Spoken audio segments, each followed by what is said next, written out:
ಓಂ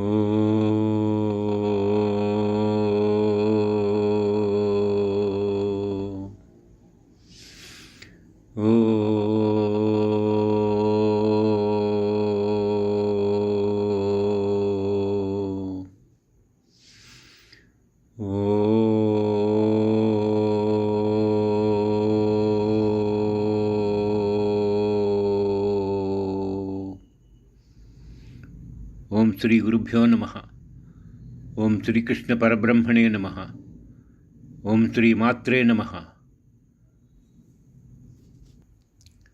ಓಂ ನಾರಾಯಣಂ ಪದ್ಮಭುವಂ ವಸಿಷ್ಠಂ ಶಕ್ತಿತಾಪಸಂ ಪರಾಶರಂಚ ತತ್ಪುತ್ರಂ ವ್ಯಾಸಂ ವೇದಾಬ್ಜಭಾಸ್ಕರಂ ಓಂ ವಿರಕ್ತಂ ಶ್ರೀಸುಖಂ ದೇವಂ ಜ್ಞಾನವೈರಾಗ್ಯರೂಪಿಣಂ ಗೌಡಪಾದಂಚ ಗೋವಿಂದಂ ಯೋಗೀಂದ್ರಂ ಜ್ಞಾನಿನಾಂ ವರಂ ಓಂ ತಚ್ಚಿಷ್ಯಂ ಶಂಕರಾಚಾರ್ಯಮದ್ವೈತಸ್ಥಾಪಕಂ ಗುರುಂ ತಚ್ಚಿಷ್ಯಾನ್ ಪದ್ಮಪಾದಾದೀನ್ ಶ್ರೌತತತ್ವಾರ್ಧಬೋಧಕಾನ್ ಓಂ ಅಸಂಗಾನಂದಗುರ್ವಾದೀನ್ ಅಸ್ಮದ್ಗುರುವರಾನ್ ಪರಾನ್ ಸಂಭಿನ್ನಾ ಜ್ಞಾನತಮಸೋ ವಂದೇ ಜ್ಞಾನಪ್ರದಾಯಿನಃ.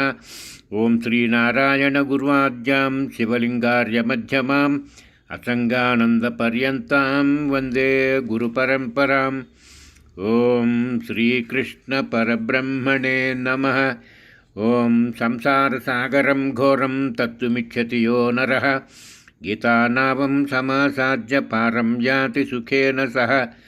ಓಂ ಗೀತಾಕಲ್ಪತರುಂ ಭಜೆ ಭಗವತಾ ಕೃಷ್ಣೇನ ಸಂರೋಪಿತಂ ವೇದಂ ವ್ಯಾಸವಿವರ್ಧಿತಂ ಶ್ರುತಿಶಿರೋ ಬೀಜಂ ಪ್ರಬೋಧಾಂಕುರಂ ನಾನಾಶಾಸ್ತ್ರರಹಸ್ಯಶಾಖಮರತಿಕ್ಷಾಂತಿಪ್ರವಾಳಾಂಕಿತಂ ಕೃಷ್ಣಾಂಘ್ರಿದ್ವಯಭಕ್ತಿಪುಷ್ಪಸುರಭಿಂ ಮೋಕ್ಷಪ್ರದಂ ಜ್ಞಾನಿನಾಂ. ಓಂ ಕೃಷ್ಣಂ ಕಮಲಪತ್ರಾಕ್ಷಂ ಪುಣ್ಯಶ್ರವಣಕೀರ್ತನಂ ವಾಸುದೇವಂ ಜಗದ್ಯೋನಿಂ ನೌಮಿ ನಾರಾಯಣಂ ಹರಿಂ.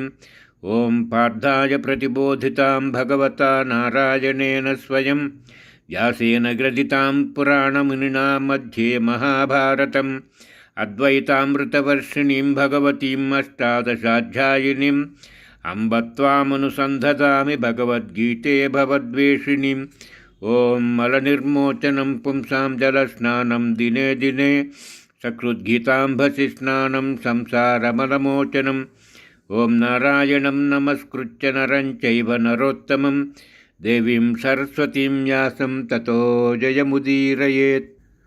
ಓಂ ಅಸ್ಯ ಶ್ರೀಭಗವದ್ಗೀತಾಶಾಸ್ತ್ರಮಹಾಮಂತ್ರಸ್ಯ ಶ್ರೀವೇದವ್ಯಾಸೋ ಭಗವಾನ್ ಋಷಿಃ ಅನುಷ್ಠುಪ್ಛಂದಃ ಶ್ರೀಕೃಷ್ಣಪರಮಾತ್ಮಾ ದೇವತಾ ಅಶೋಚ್ಯಾನನ್ವಶೋಚಸ್ತಮಿತಿ ಬೀಜಂ ಸರ್ವಧರ್ಮಾನ್ ಪರಿತ್ಯಜ್ಯ ಮಾಮೇಕಂ ಶರಣಂ ವ್ರಜೇತಿ ಶಕ್ತಿಃ ಅಹಂ ತ್ವಾ ಸರ್ವಪಾಪೇಭ್ಯೋ ಮೋಕ್ಷಯಿಷ್ಯಾಮಿ ಮಾ ಶುಚೈತಿಕೇಲಕಂ ಮಚ್ಚಿತ್ತಸರ್ವದುರ್ಗಾಣಿ ಮತ್ಪ್ರಸಾದಾತ್ ತರಿಷ್ಯಸೀತಿ ಕವಚಂ ಕಿರೀಟಿನಂ ಗದಿನಂ ಚಕ್ರಹಸ್ತಮಿತ್ಯಸ್ತ್ರಂ ಅನಾದಿಮಧ್ಯಾಂತಮನಂತವೀರ್ಯಮಿತಿ ಧ್ಯಾನಂ ಜ್ಞಾನಯಜ್ಞೇನ ಭಗವದಾರಾಧನಾರ್ಥೇ ಶ್ರೀಕೃಷ್ಣಪರಮಾತ್ಮಪ್ರೀತ್ಯರ್ಥೇ ಗೀತಾಪಾರಾಯಣೆ ಜಪೆ ವಿನಿಯೋಗಃ. ಓಂ ಶ್ರೀಕೃಷ್ಣ ಪರಬ್ರಹ್ಮಣೇ ನಮಃ. ಶ್ರೀಮದ್ಭಗವದ್ಗೀತಾ ಅಥ ನವಮೋಧ್ಯಾಯಃ. ರಾಜವಿದ್ಯಾ ರಾಜಗುಹ್ಯಯೋಗಃ. ಶ್ರೀಭಗವಾನುವಾಚ ಇದಂತು ತೇ ಗುಹ್ಯತಮಂ ಪ್ರವಕ್ಷ್ಯಾಮ್ಯನಸೂಯವೆ ಜ್ಞಾನಂ ವಿಜ್ಞಾನಸಹಿತಂ ಯಜ್ಞಾತ್ವಾ ಮೋಕ್ಷಸೇ ಶುಭಾತ್. ರಾಜವಿದ್ಯಾ ರಾಜಗುಹ್ಯಂ ಪವಿತ್ರಮಿದಮುತ್ತಮಂ ಪ್ರತ್ಯಕ್ಷಾವಗಮಂ ಧರ್ಮ್ಯಂ ಸುಸುಖಂ ಕರ್ತುಮವ್ಯಯಂ. ಅಶ್ರದ್ಧದಾನಾಃ ಪುರುಷಾ ಧರ್ಮಸ್ಯಾಸ್ಯ ಪರಂತಪ ಅಪ್ರಾಪ್ಯ ಮಾಂ ನಿವರ್ತಂತೆ ಮೃತ್ಯು ಸಂಸಾರವತ್ಮನಿ. ಮಯಾ ತತಮಿದಂ ಸರ್ವಂ ಜಗದವ್ಯಕ್ತಮೂರ್ತಿನ ಮತ್ಸಾನಿ ಸರ್ವಭೂತಾನಿ ನ ಚಾಹಂ ತ್ವೇಷ್ವವಸ್ಥಿತಃ ನ ಚ ಮತ್ಸಾನಿ ಭೂತಾನಿ ಪಶ್ಯ ಮೇ ಯೋಗಮೈಶ್ವರಂ. ಭೂತಭೃನ್ನ ಚ ಭೂತಸ್ಥೋ ಮಮಾತ್ಮಾ ಭೂತಭಾವನಃ ಯಥಾಕಾಶಸ್ಥಿತೋ ನಿತ್ಯಂ ವಾಯುಃಸರ್ವತ್ರ ಗೋ ಮಹಾನ್ ತಥಾ ಸರ್ವಾಣಿ ಭೂತಾನಿ ಮತ್ಸಾನೀತ್ಯುಪಧಾರಯ. ಸರ್ವಭೂತಾನಿ ಕೌಂತೆಯ ಪ್ರಕೃತಿಂ ಯಾಂತಿ ಮಾಮಿಕಾಂ ಕಲ್ಪಕ್ಷಯೇ ಪುನಸ್ತಾನಿ ಕಲ್ಪಾದೌ ವಿಸೃಜಾಮ್ಯಹಂ. प्रकृतिं स्वामवष्टभ्या विसृजामि पुनः पुनः भूतग्राममिमं कृष्णामवशं प्रकृतेर्वशात् न च मां तानि कर्माणि निबध्नन्ति धनञ्जय उदासीनवदासीनामसक्तं तेषु कर्मसु मयाध्यक्षेण प्रकृतिः सूयते सचराचरं हेतुनानेन कौन्तेया जगद्विपरिवर्तते अवजानन्ति मां मूढा मनुष्यं तनुमाश्रितं परं भावमजानन्तो मम भूतमहेश्वरं मोघाचामोघकर्माणो मोघज्ञानाविचेतसः राक्षसीमासुरीं चैव प्रकृतिं मोहिनीं श्रिता महात्मानस्तु मां पार्था दैवीं प्रकृतिमाश्रिता भजन्त्यनन्यमनसो ज्ञात्वा भूतादिमव्ययं सततं कीर्तयन्तो मां यतन्तश्च दृढव्रताः नमस्यन्तश्च मां भक्त्या नित्ययुक्ता उपासते ज्ञानयज्ञेन चाप्यन्ये यजन्तो मामुपासते एकत्वेन पृथक्त्वेन बहुधा विश्वतोमुखम् अहं क्रतुरहं यज्ञस्वदाहमहमौषधं मन्त्रोऽहमहमेवाज्यमहमग्निरहं हुतं पिताहमस्य जगतो माता धाता पितामहः वेद्यं पवित्रमोङ्काररुक्सामयजुरेव च गतिर्भर्ता प्रभुः साक्षी निवासः शरणं सुहृत् प्रभवप्रलयस्थानं निधानं बीजमव्ययं तपाम्यहमहं वर्षं निगृह्णामृत्सृजामि च अमृतं चैव मृत्युश्च सदसच्चाहमर्जुन त्रैविद्या मां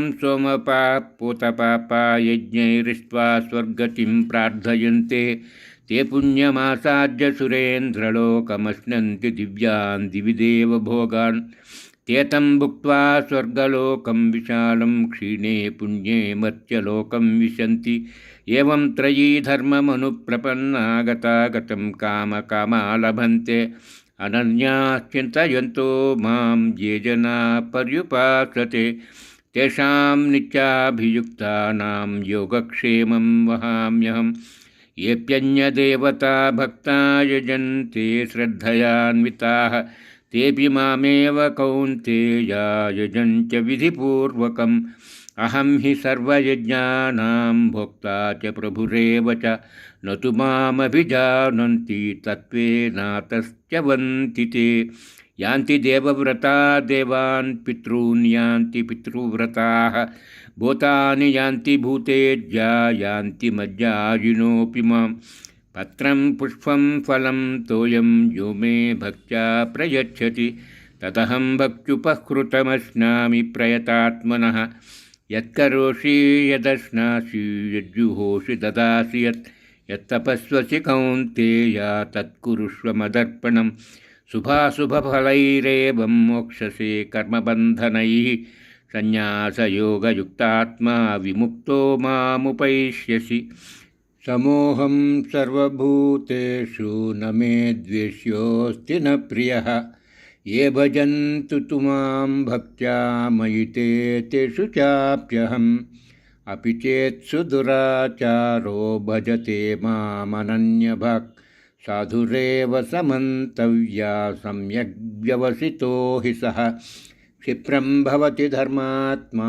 स्वच्छान्तिं निगच्छति कौन्तेय प्रतिजानीहि न मे भक्तप्रणश्यति मां हि पार्दव्यपाश्रित्य येऽपि स्युः पापयोनयः स्त्रियो वैश्यास्तथा शूद्रास्तेऽपि यान्ति परां गतिं किं पुनर्ब्राह्मणाः पुण्या भक्ता राजर्षयस्तथा अनित्यमसुखं लोकमिमं प्राप्य भजस्व मां मन्मना भव मद्भक्तो मज्जाजी मां नमस्कुरु मामे वैश्यसि युक्तैवात्मानं मत्परायणः।